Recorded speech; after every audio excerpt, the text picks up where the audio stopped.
உங்களுக்கான இன்றைய பிரபஞ்ச வார்த்தை. சொல்லாதீர்.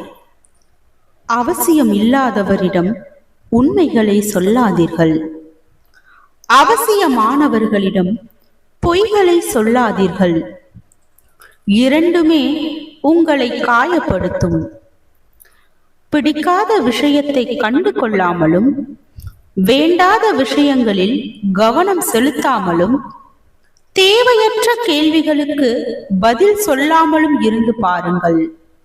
உங்கள் உடலும் மனமும் ஆரோக்கியமாக இருக்கும்.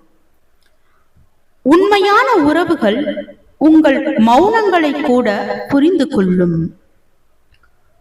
வாழ்க வளமுடன்.